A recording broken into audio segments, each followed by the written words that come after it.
people live in West Pokot County and Baringo County in Kenya. They form a section of the Kalenjin ethnic group and speak the Pokot language, which is broadly similar to the related Marakwet, Nandi, Tuken, and other members of the Kalenjin language group. About half of the Pokot are semi-nomadic, semi-pastoralists who live in arid and semi-arid marginalized areas of Kenya. They herd cattle and mainly rely on their livestock products for their livelihood, and majority practice polygamy and live in semi-permanent grass-thatched houses. The place is very dry for any agricultural purposes, though very few try to plant corn, which does not do well in most cases, making many families to live in extreme poverty caused by the frequent drought, which leads to massive death of their livestock. It is in this area where Methodist Church in Kenya has established a church and the only school where many girls who have escaped from FGM get education.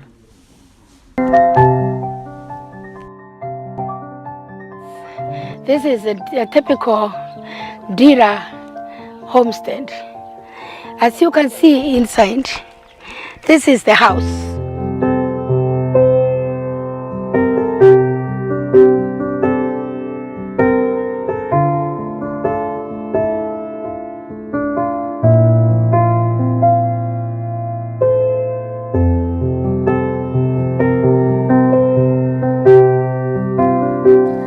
The area is so deprived that girls have even nowhere to run to when their parents face them with the poverty of wanting them exchanged for cows so that the living standards of the family can rise. Sasa wasichana wanatoka kilomita 100 wanakuja hapa. Every year, thousands of girls in Pokot, aged between 7 years and 15 years, undergo female genital mutilation, mostly between August to December.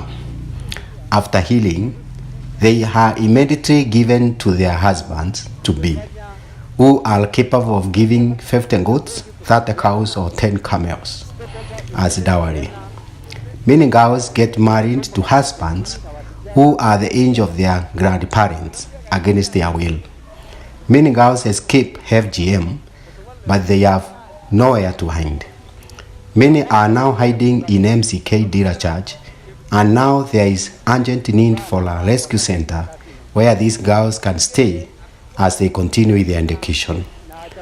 The rescue center will be their home, where they will get food, clothes, and accommodation, as well as pay for their school fees, because many parents refuse to support them once they escape from the planned FGM and marriage. Many girls know their rights, but they have nowhere to hide. Many parents are extremely poor and need to exchange their girls with cows, goats, and camels as dowry. If Methodist Church in Kenya will establish a rescue center, it will be easy for us to save many girls from FGM and early marriages. These are the very girls who have been threatened kwa mambo ya FGM baba zao kama huyu msichana huyu. Naona huyu msichana. Stories are still fresh in them of their own parents who are supposed to protect them, parents who are supposed to care for them, forcing them to go through the female genital mutilation and also to be married off to old people. On the day that I was taken for the cut is the same day that my father forced me to go to a 68-year-old man and be with him as his bride. I refused to go, and my father threatened to disown me.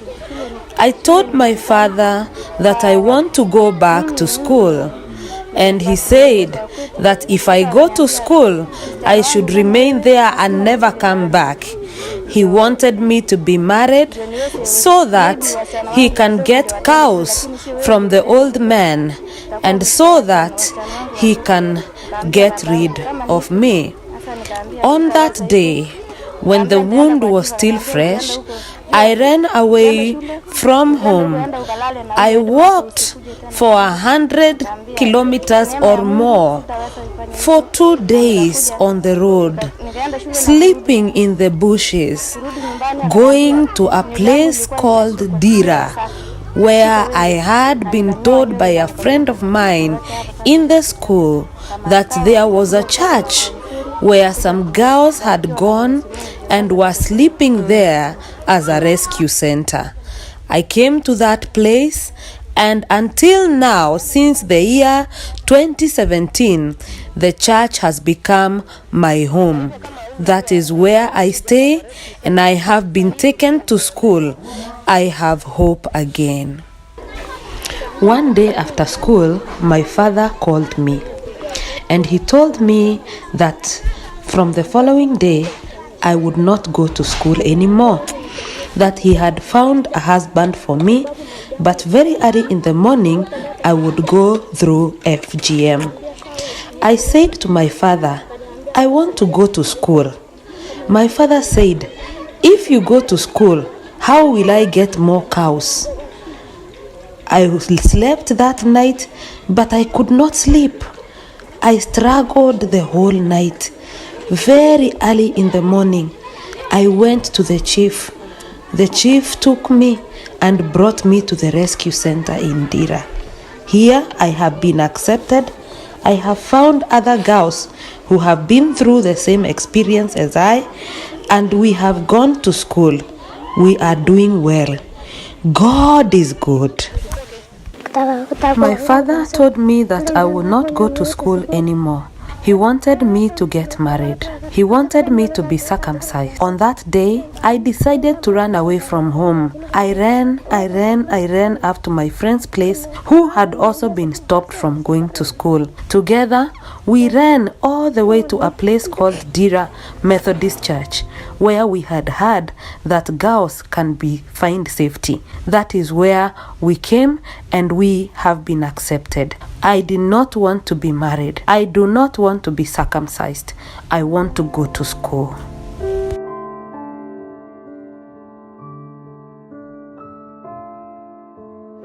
We have interacted with the community.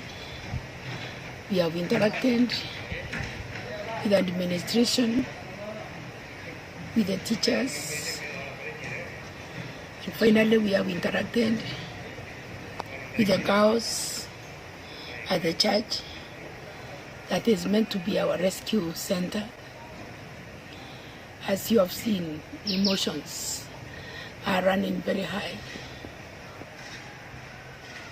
There is desperate call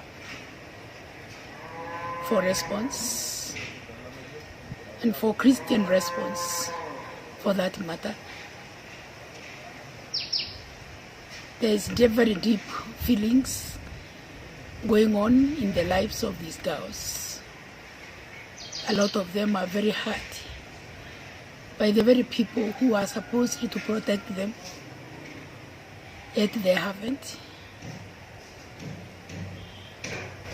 They are left with very little options. Their only hope is the church, the place that the church can offer them, the place of refuge, the place of hope, the place of love. This is what we are trusting God to enable us as sisters, Methodist women, to do together. We therefore reach out to you, beloveds in the Lord, Methodist women in Britain, to appeal for help, to appeal that we can together partner to reach out and build a place of refuge and a place of hope for these girls, to give these girls a future, an education, and a life discipled for Christ. So I pray and appeal that we can walk together in this journey, we can pray together, we can become sisters in this journey, hold each other's hand as we hold the vulnerable hands of these young girls and make them strong women to become testimonies to be read in many years to come.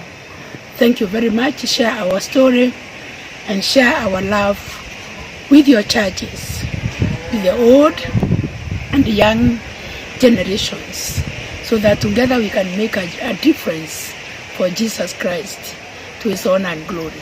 Thank you. Thank you for these girls. Father, I pray you will be their comfort, you will be their strength, that their future is in your hands, that God, they shall be testimonies that shall be read by others for many years to come.